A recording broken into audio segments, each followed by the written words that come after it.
To be or not to be? That is the question, right? Ready? Let's end this era. Let's end the mole. Hello, my fellow readers. It is I, Dark Symphony 777, with another fanfiction review. As always, a link to the story will be in the description below. Please like the video, subscribe to the channel, click on that bell for notifications, and leave a comment in the comment section below on your thoughts of the story and any future fanfictions you want me to read for review. So, the story I am reviewing is The Mole Agent's Elevation by Chris Extras. And this is a story I genuinely have been wanting to read for a long time. I really, really wanted to read the story. This was my first time reading it, so, and I have no idea. I've been trying to float some ideas in my head, trying to figure out how I'm going to review the story. Because, truth be told, this is actually not going to be a long review. Mainly, not because the story's bad, but because as a critic, one of the things you have to do, the rule of thumb, in my opinion, is you have to try and not be spoilerific. You cannot be spoiler heavy with your reviews, because then you're disincentivizing the people who are reading it to not read the story. But like the more you talk about the story in the video, the more I get to learn more about the story, but that's just kind of ruining it for wanting to read it for myself.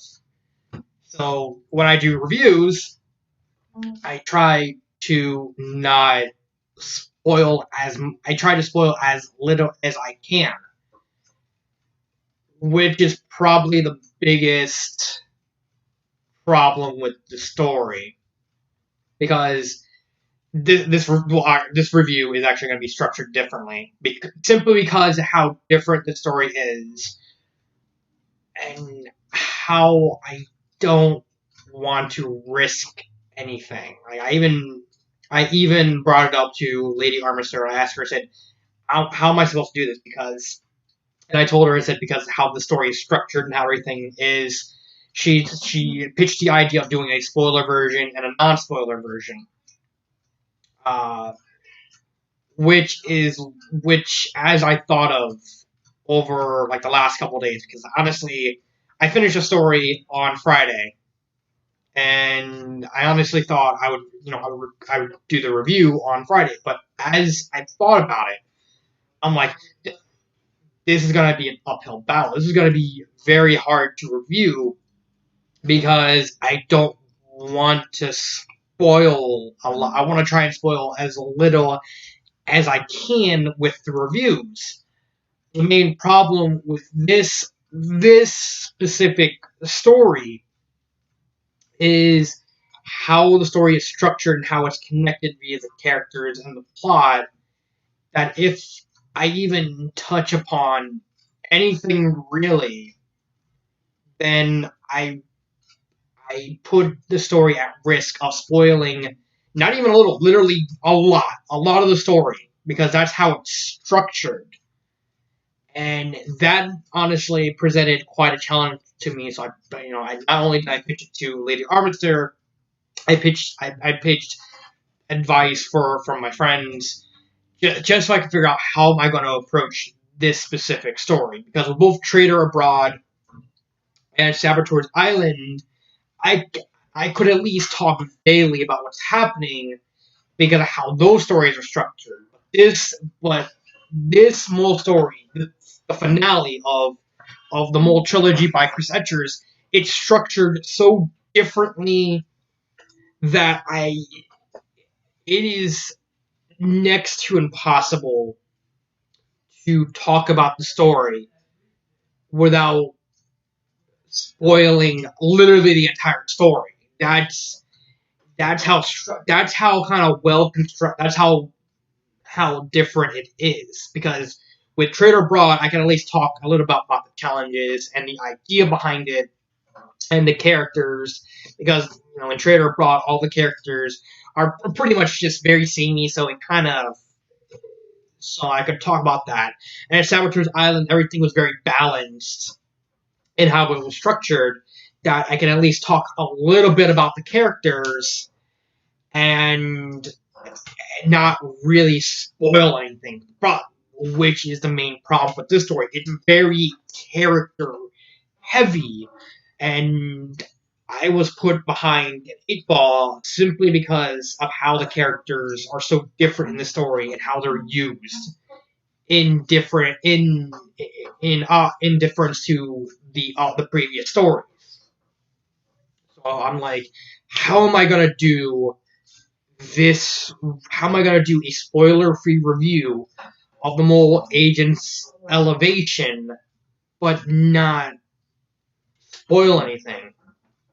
And really, really made things hard. Like if it wasn't for this, this video would have been out on Friday.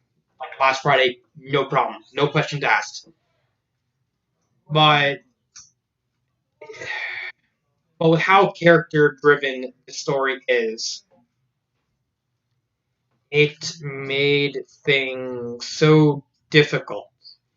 It made it it presented a genuine challenge and how I was going to approach this, because the plot. I'm only going to talk about the plot and the characters and the one grammar error I noticed. It took me a while, but I finally noticed that pace is going to be gone. What I recommending the story, that's going to be skipped. No, I'll just say. Never mind. I'll do that one right now. I do recommend the story, but I want you to wait to the end, because I have something special planned for not only the story but the entire trilogy as a whole. With the plot, it's basically another standard mole plot. For those of you who don't know, The Mole is this reality show.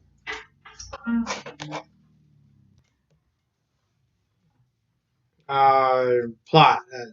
Sorry, a lot of stuff going on around me right now. Plot. Where was I? Oh yeah, The Mole is based off a reality television show where there are 10 players, and 9 of them are there to compete in various challenges where they earn towards a group pot, and at the end, one of them wins the amount of money that they get from the challenges. However, one of those 10 is the Mole, which is a saboteur hired by the people and the hosts behind the scenes to sabotage the other players. The whole point of the game is to figure out who the mole is, and there's always clues and everything just leading to them. So it's very fun to read these types of stories, because you never know who it's going to be, and you never know how everything's going to play out. In terms of characters, there are 11 characters. It is McBallyhoo,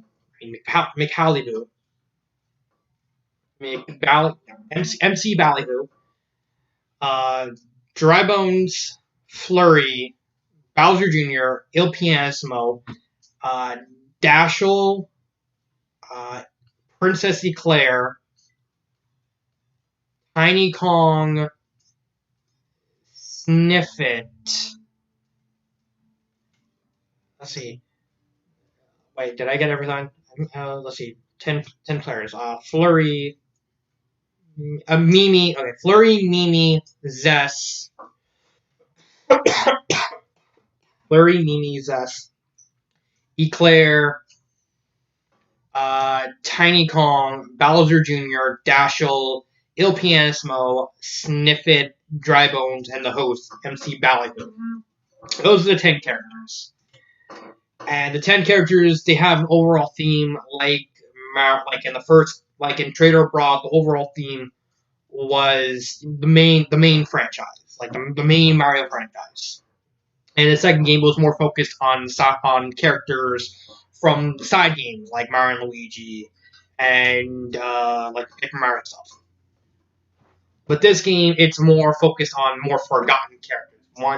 Characters that in some way, shape, or form have been forgotten, so to speak. And I cannot talk more about the characters because, again, I would be at risk of spoiling everything. Because if I just talk at least a little bit about one character, it's gonna snowball and just spoil everything. That really makes things hard for this story. Like I said, the previous two stories I can at least get a little leeway. I can't get that with this story because of how it's structured, how it's so different, because the story is very, very character centric. And on like when it came to Trader Abroad, the whole appeal of that story was the idea. Like I said before, Chris Etchers is known as the guy who made this type of genre. Like this genre did exist, but Chris Etchers was the one who popularized this genre. Like if you go to any big fandom, like if you go on fanfiction.net and you go on the search bar and you just type in any reality show you can think of, like The Mole, Survivor, Big Brother, any of that sort of stuff. All of that connects to Chris Etchers. He is the guy who made this type of genre in fan fiction the way it is, because he's the guy who popularized the first one. He's the one who actually spawned a whole bunch of people who spread it around. Like everything can be traced back to Chris Etchers. And seeing him evolve from the first story to the more very balanced Saboteur Island to the very character-driven and character-focused Agent's Elevation is amazing. And the only problem I have with it is they focused a little too much on the characters to the point it kind of felt like that the whole idea behind the mole was kind of really weak. It's very weird because the whole point of these stories is for us to figure out who the mole is. But the problem with this one is all the characters are so well developed and how everything is structured, and all the characters are layered to the point where it kind of weakens the appeal of finding out who the mole is. Like it actually kind of weakens the whole idea, the whole core idea behind the story. Being that these characters are there to win a contest, but in order to win the contest, they have to figure out who the mole is. Which is why I kind of consider Saboteur Island better because it does what Agent's Elevation does, but it does it in a way that doesn't undermine the core idea, but enhances it as well as having good characters. It's not to say Agent's Elevation is a bad story. Agent's Elevation is an amazing story. It's not as good as Saboteur Island, especially since Chris Etchers, when he mentioned it to me, and I said, "Oh, you're finally back. Now I can finally remove it." And it's like he considers his magnum opus, so to speak. And looking back, I can't see that. I do think it's a good story. It's an amazing journey from beginning to end.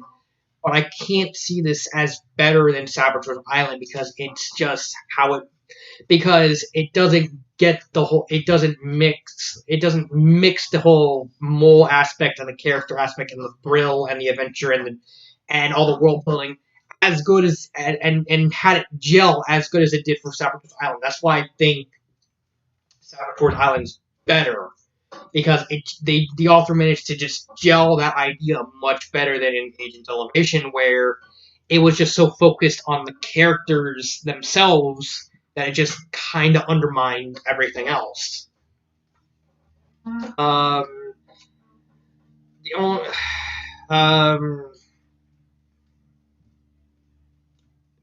grammar error. There's like one grammar error. It actually took me this long to figure out. The author has actually been misspelling the host's name. Um, the host has been. Why do I keep hearing stomping noises? I don't care. Regardless. The author has constantly, throughout these three stories, has been. Sorry about that. That's distracting. Has been misspelling the host's name. Apparently, the host's name is McBallyhoo and Big Talk, but the author has been calling the host McHallyboo, not McBallyhoo. I can show you. I can show you right here. Let's see. There we go. MC Ballyhoo and Big Top. It took me to like near the end of the story to figure out. It's like, wait, I just realized he's misspelling the host's name, which I honestly thought it was funny. But oh well, what can you do? I'm not a grammar Nazi, so. And plus, McHallyboo kind of works too. I know that it's supposed to be that character, but it's the author makes the name, despite it being a grammar error, the author manages to actually make the grammar error actually work to his advantage by kind of making McHallyboo his own character, despite the fact he's technically McBallyhoo. So, a win, an unintended win for the author in that regard. So that is all I can actually say about the story. That is legitimately sad, in my opinion, because I really do want to talk about the story in detail. I do. Which is why, for the first time ever, this is something I've been kind of considering doing for a while, but drastic times call for drastic measures. So I really have to do it. So I have to do it like this. I apologize for anyone who was expecting like a more detailed review. I just got really screwed over. I know it wasn't Chris Escher's intention to screw me over. It was more accidental screw over because this story just completely just destroyed any chance I had of doing a proper review of it. Which is why there's going to be a part 2 to this. Not only I want to extend a hand of invitation, so to speak. I will be doing a proper introspection of the entire Chris Escher's Mole trilogy. I have now, to be honest, I wasn't planning on doing an introspection on the Mole story first. I was actually going to do an introspection on Better Off Alone first, because when it comes, like I said earlier, when it comes to critiquing, the whole point of critiquing is to try and convince the author to convince the readers, people who are watching you, to read the story. But you can't spoil anything. Like, you have to try and spoil as little as you can, but also talk about the story in enough detail to entice the people to watch that review. Which is a problem when you have a story that is based on the whole idea of you get one proper read through to try and figure out the mystery and everything. And literally, in this case, talking about any of the characters or any of the proper plot, like any of the challenges, stuff like that, in any way, shape, or form, just completely puts that idea at risk. Because if I say, I talk about, all the time, Tiny Kong's character. If I talk about Tiny Kong's character, I put at risk literally spoiling, everything. Because the characters are structured in a way that they interconnect with each other, despite this whole reality show context. It's really weird, and this was a situation I kind of have to do because I do want to talk about the story, but since it's a proper review, but in a review context, I can't because that would completely just destroy any chance I have of people actually wanting to read the story because that just simply how differently structured it is.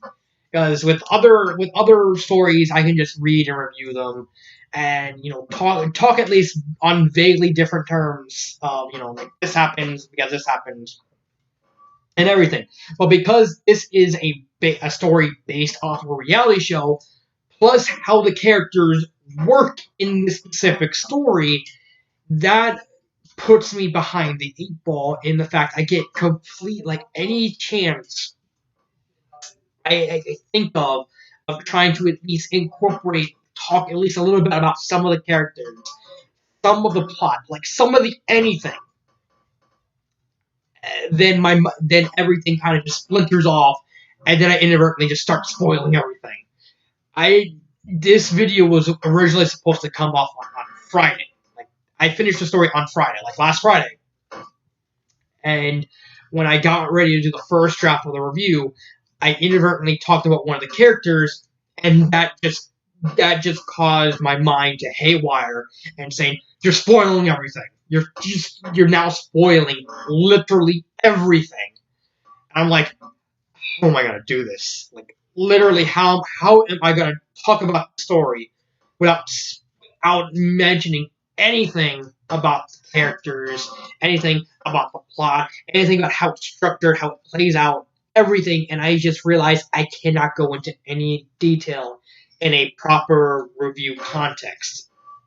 And that honestly made me disappointed because I really want to talk about this story.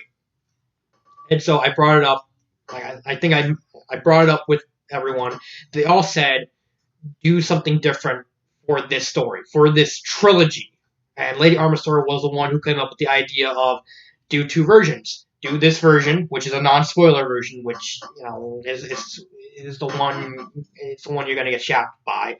I apologize for that, but this is just extenuating circumstances that it's just I got really royally screwed over by because of how this story works in a spoiler version.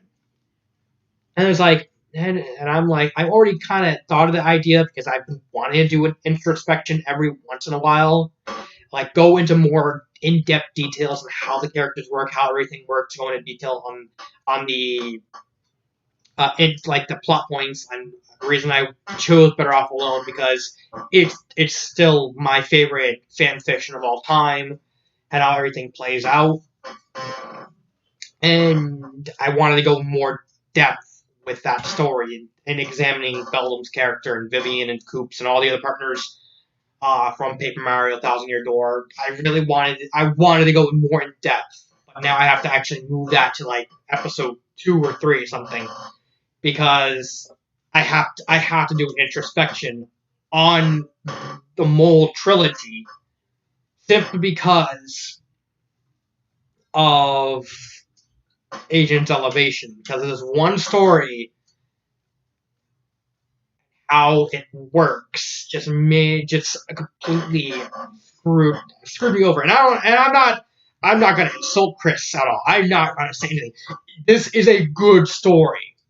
But unlike Saboteur's Island, which you kind of read in isolation, to get the context of everything in terms of Agent's Elevation, you have to read the first 2 stories. But unlike Saboteur's Island, you can just read it by itself. Like you can just read that by itself and you're happy. But this one, you absolutely need to be able to read the first 2 stories to get half the stuff that happens here. And there's just so much I want to talk about that I can't do it in a traditional review format. I do. And I do apologize for kind of leading you on, my subscribers. Because it really hurts for me to have to intentionally screw myself over with the reviews and stuff like that. like originally my first couple of formats had like a little joke where I made fun, like I don't know, I was like thinking of something to like have fun, like I don't know, like the first thing I thought of was like, hey, I wonder if other YouTubers seem to realize that some subscribers tend to not even watch the video, they just subscribe ideas that they want us to review and then just harass you all the time. I don't know. I think that I don't know if that everyone happens to that to them. I don't know. It's just something you want to think about. But as but with this story, it really hurts to not be able to properly review the story because of how the story is, and that genuinely hurts. Like the most I can tell you is just the plot of what the mole's about. I can tell you that unlike in this story, it takes place in like a building that's basically one gigantic virtual reality area, which is a cool idea.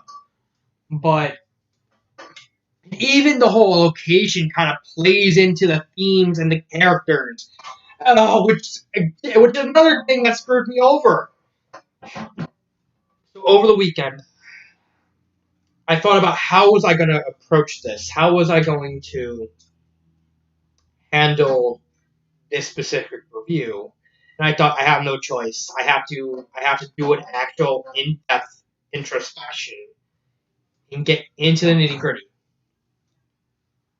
I want all you people watching to promise me two things. One,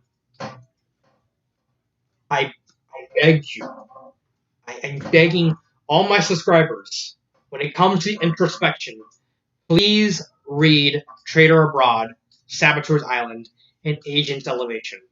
Because I will be going into depth, and I will be doing spoilers. There are going to be spoilers in that story. So I beg you, in this context, please read those stories because you're going to honestly need them.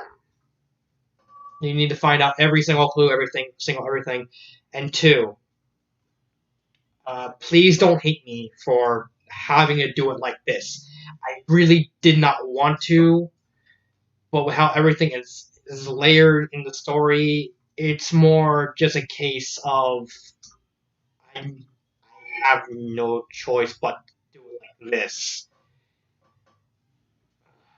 It it really sucks, and I will be doing it.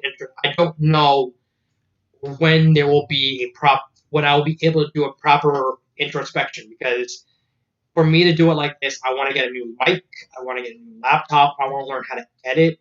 I also want to do like a little big poster celebrating the trilogy for Chris as a thank you memento. But I don't know but I'm not good at drawing, so there's that.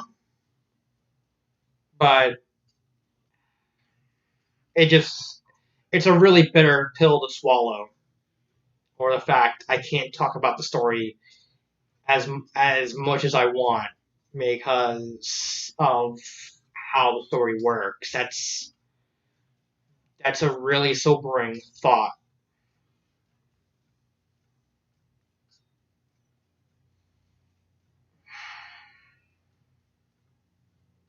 And that sometimes you have in everything that works, you don't know how everything's gonna pan out. This is my first time reading Agent Elevation, and I really love the story. And the reason I'm not staring at the camera because it honestly hurts to at look at the camera face to face, and it'll just remind me that in this one video, I will be letting everyone down, and that hurts. That genuinely hurts more than anything anything I had to do before.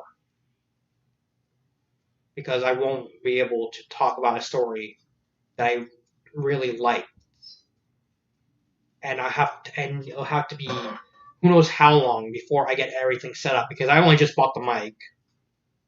I still gotta buy a proper laptop. I'm still, and this virus thing is making everything hard. It's hard. It's everything going on.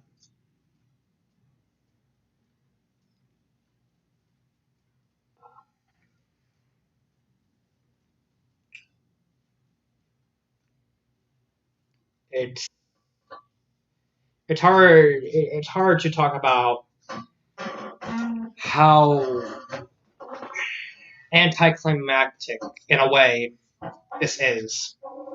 This was a story I wanted to talk about for a long time. This is a story I wanted to read for a long time. And I was over the moon when Chris Etchers came back randomly and finally completed the story.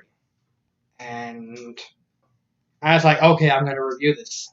And this was an amazing story. That's all I can really say is if you read the first two stories and you read the story, everything is just amazing. From the characters to the ideas to the themes. It was a really, as a single story, like if you read it in isolation, it's a very good story. But as a finale, it feels lacking. Like it honestly feels like something's missing. That genuine air of finality. And that's the most bitter pill to swallow because now Chris Etchers is working on a complete reboot with Super Smash Brothers. So I don't know if we'll ever get, in my opinion, a true, genuine finale of the original Mole trilogy.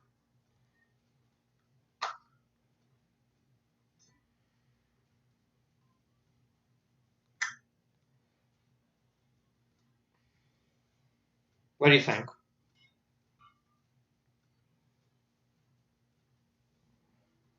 You're always there for me, Mo. Wow.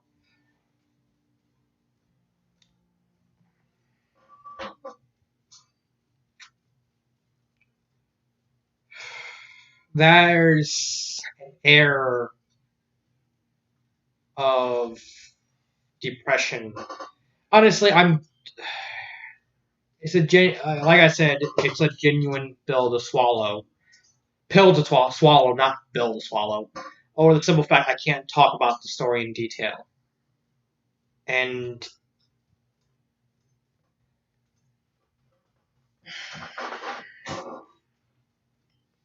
even looking at my plushie, I know she's not real, but just looking at her, staring at her eyes, like a little cotton thing, it still feels like all the weight of everyone, and even Chris Etchers to an extent. Like I dread what will happen if Chris Etchers finds out about this, saying you didn't really talk about anything, and it feels in my mind like a genuine disappointment. Not just disappointing you because you wanted a review and you wanted a proper review and you got cheated out of that. But I'm disappointed in myself, and I also feel disappointed that I let Chris Etchers down because I wasn't able to talk in detail about a story he had so much faith in, and I'm disappointed in myself over the fact that as much as I love talking about literature and storytelling and everything, it's very, very sad that I can't really talk about any of the stuff because I'm so handcuffed to this why all these setbacks in the story. I don't know when the introspection will come, but I promise you when it does come, I don't know when it'll be. When it does, I promise you, I won't let you. I won't let Chris Etchers down. And most importantly, I won't let myself down.